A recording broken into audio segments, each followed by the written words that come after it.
other shows we have for you to enjoy at myclassicradio.net. The Avengers was most certainly not a household name in South Africa prior to the radio series. With no national television service until 1976, the mechanism simply was not present in the country to show television programs to mass audiences. While many other countries reveled in the filmed adventures of John Steed and company, South Africa was not equipped to join in the fun. The series took Britain by storm and made a major impression in the American markets, being that greatest of rarities, a British series given a network transmission slot.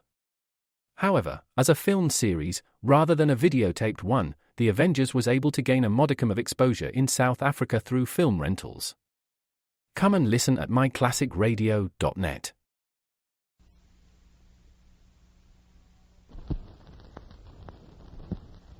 And now, Dick Tracy.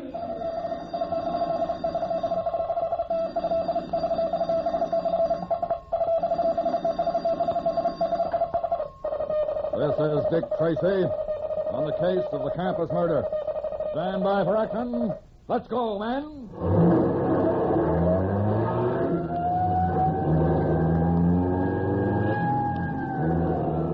Yes, it's Dick Tracy, protector of law and order. Well, Tracy fans, did you know that today, December 16th, is the anniversary of one of the most famous parties in history? Well, not exactly a party, but in the year 1773, 173 years ago today, the American colonists held the Boston Tea Party.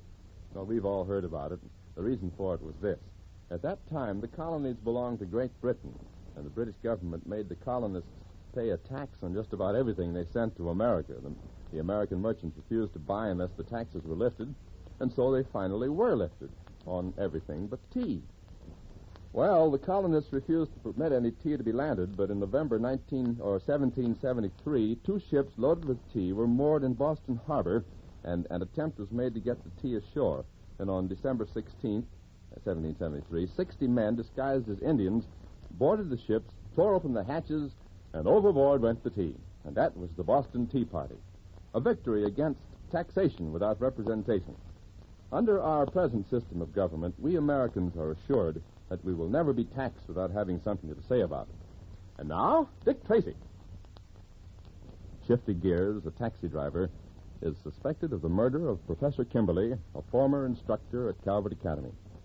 $10,000 was taken at the time of the murder, and Shifty's son, Joe, a student at Calvert, is suspected of having tipped off his father to the fact that Professor Kimberly would be keeping that amount of money in his room following a week of fundraising benefits. Well, among Shifty Gears' chief accusers is Tip Nichols, a member of the school's board of trustees, who bases his accusations principally on the theory that Shifty and his son Joe are not blue bloods and therefore are not to be trusted, a theory with which Dick Tracy violently disagrees. As our story opens today, we find Duffy White, the local sheriff, and Dick Tracy rehashing the evidence at the scene of the crime, the late Professor Kimberly's office. In a minute, Sheriff, you're going to see why I think Shifty Gears is innocent. All right. Convince me. All right. Well, now, let's begin with this window seat here. What do you notice about it, Sheriff? Nothing much. It's sort of a little bay that juts out of the room. Right. And it's nowhere near the table where the empty strongbox was. Also, this window is almost as public as a stage, Sheriff. It juts out in such a way that it can be seen from almost anywhere on the school grounds. Now think, would anyone in his right mind pick this spot to fight with a man and kill him? Well, but maybe Professor Kimberly struggled over to the window in an effort to call for help. Shifty Gears is a great deal stronger than the professor was. He could have pushed him around this room like a sack of straw. There's something else struck you, Sheriff. What do you mean? You said that maybe the professor was trying to get to the window and call for help. Yet nobody heard him cry out, nor did anyone hear the sounds of a struggle. Yes, that's right. I hadn't thought of that. All of which indicates to me, Sheriff, that Professor Kimberly was killed by a single blow, in which case it would hardly be necessary to struggle with him in a window seat. But if that were true, there would have been blood here in the room. I know, that's got me puzzled, too. But it's not as big an inconsistency as some of the ones that crop up in your case against Shifty. What was that? I don't know. It came from over there. That's just Professor Kimberly's cat. No one's been able to get near it since the professor's death. How did it get in here? Probably followed us in when we opened the door. It's been sulking around the building for days. Now, let's hear more of your reasons. You've made some good points, but not enough. All right, Sheriff. Now let's consider the safe and strongbox for a moment. All the fingerprints have been carefully wiped off. And that takes time and it takes planning. And yet the person the boys saw in the window came right down the stairs and escaped in his car. Well, maybe he'd already wiped off the prints when they saw him. Wait a minute, Sheriff. That would either mean that they were wiped off before the killing, which is not likely, or that the professor was already dead when the boys saw him in the window. All of which backs up Shifty's story. But what about the blood on Shifty's jacket? He could have gotten that by trying to revive the professor, just as he says. Yes, he could. Now, what do you think, Sheriff? Tracy, I hate to say this, but I'm beginning to believe that you may have a point. I'm not completely convinced, but I certainly believe we ought to keep the investigation open. I'm certainly glad to hear you say that. And there are a few things I'd like to... Hey, who's that coming up the walk? Looks like Tip Nichols. Oh, yeah, it is Tip, and he's heading straight this way. No, he's stopping. He looks like he's just seen a ghost. He's not seen a ghost. He's just seen the professor's cat and ran right in front of him. Yeah, and Nichols is going away again. Maybe he's superstitious. Maybe he saw your police car parked out front. I'd like to know more about that bird. Oh, he's a stuffed shirt, but he's fundamentally okay. Maybe we have different definitions of okay, Sheriff. I had a very unpleasant conversation with him yesterday. Yeah? What did he say? He said that Shifty Gears was obviously guilty, and Joe was his confederate because they had the misfortune to be born on the other side of the tracks. He said a lot more vicious stuff like that, but there's no sense in repeating. Yeah, I know. He's one of those people who've never done a day's work in their lives and who seem to think it makes them better than people who have. Sheriff, tell me, has he got a lot of money? No, not personally. I understand it's all tied up in a trust fund, and his mother only gives him what she thinks he needs. And why does he seem to be such a big shot around here? Well, he's descended from a fellow named Wooden Nichols who came over on the Mayflower. You know, Tracy, when a man thinks so highly of himself, he sometimes infects other people with the same idea. I'm afraid you're right there. Well, Sheriff, what's the next step? I'd suggest we go back to my office and see if we can turn up something else that we might have overlooked before. All right, good idea.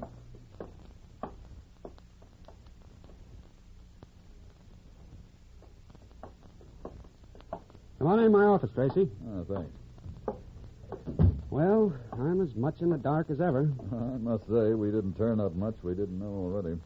You know, it would be simpler for all of us if it turns out that Shifty is really guilty. Not for Shifty, it won't. Come in. Oh, yes. What is it, Flanagan? I have the report here from the city toxicologist. All right, let's have it, although I'm sure I know what it says.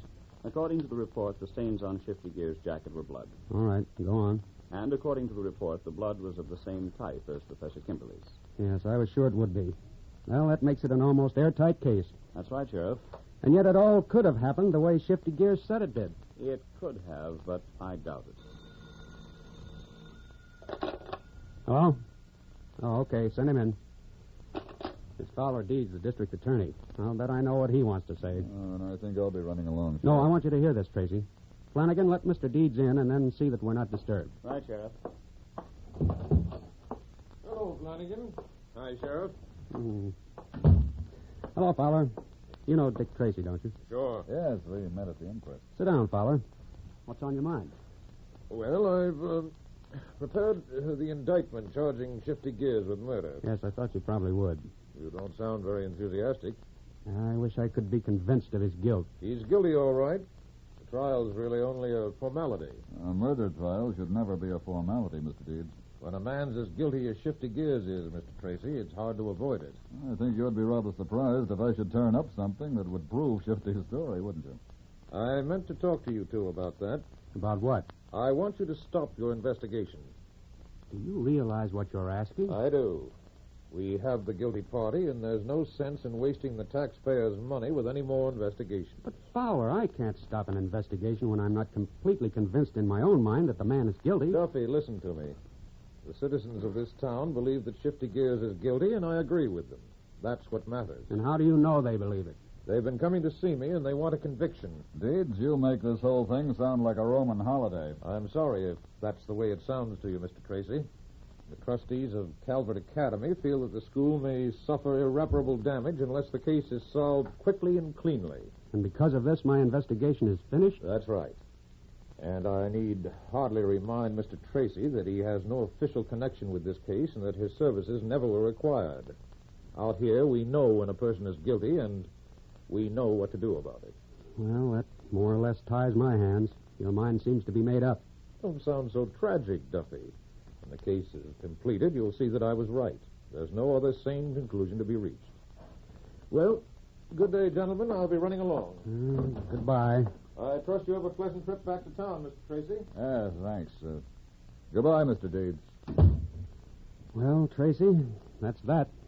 You mean you're dropping the investigation? Oh, what else can I do? Nothing officially. But you could at least continue quietly.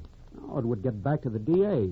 You can imagine what a row it would cause at headquarters if it became known that I went over his head and continued the investigation on my own. Well, I guess there's only one thing to do then. What's that?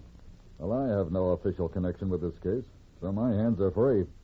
I could conduct an investigation like any other private citizen. Yes. I I'd believe have you more could. freedom of action than you would, when you think of it. But aren't you letting yourself in for a lot of trouble? I think I'll risk it. Of course, you'll have to be pretty positive before I can act. But if you do get anything definite, I'll back you to the hilt. Good. And it's settled? It is. Well, and thanks, good luck. Sheriff. Thank you. Now, here's what I intend to do.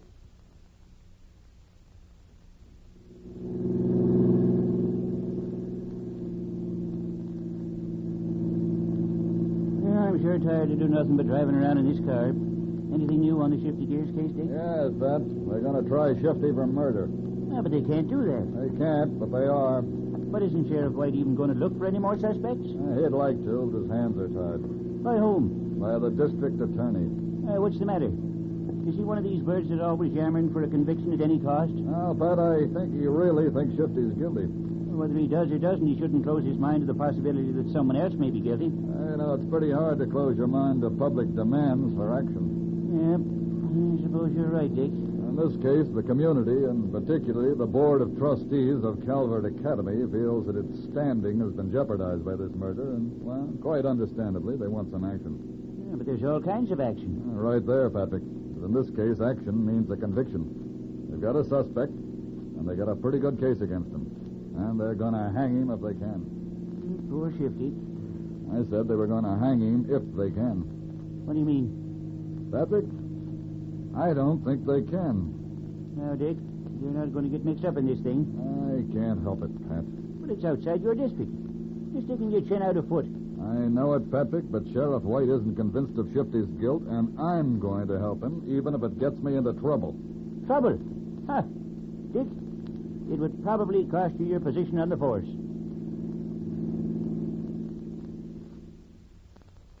In a moment, we'll return to Dick Tracy. But first...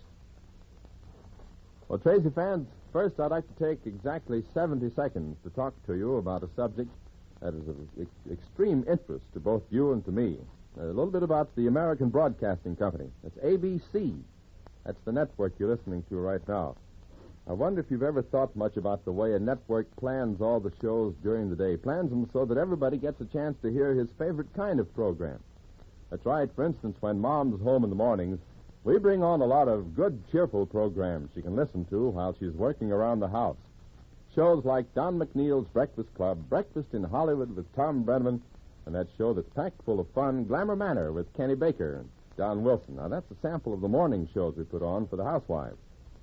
Well, in the afternoon, we start to think about you boys and girls coming home from school and the kind of programs you like best. And that's why you'll find lots of your favorite programs in the afternoon. Shows like Dick Tracy, Terry and the Pirates, Sky King, Jack Armstrong, and Tennessee Jed. All of them coming in a row in the afternoon. So stay tuned to ABC for your shows. Now, back to Dick Tracy. Are you still going ahead with this plan of yours, Dick? I am. Yeah, but you can't conduct an unofficial investigation, Dick. You've got too much at stake. Think what you're risking. And it's a small risk, Pat, if it saves the life of an innocent man. This is a tough spot that Tracy has gotten into. How does he plan to proceed? Tune in tomorrow, same time, same station, to The Adventures of Dick Tracy, produced by Charles Powers, written for radio by John Ray. This is George Gunn speaking. Stay tuned, Dick Tracy fans, for 3 other swell shows coming up this afternoon over most ABC stations. There's Terry and the Pirates, adapted right from the famous comic strip. and you meet up with the very same characters in the exciting adventure story. Sky King's another action-packed serial you'll like, for when you join Sky, you're liable to go adventuring on the ground and in the air. And then Jack Armstrong also has his turn at the ABC mic. There's never a dull moment when Jack's on the scene, whether it's at the circus or in the Sea Islands. But don't miss these great shows, heard this afternoon over most of these ABC stations. This is ABC, the American.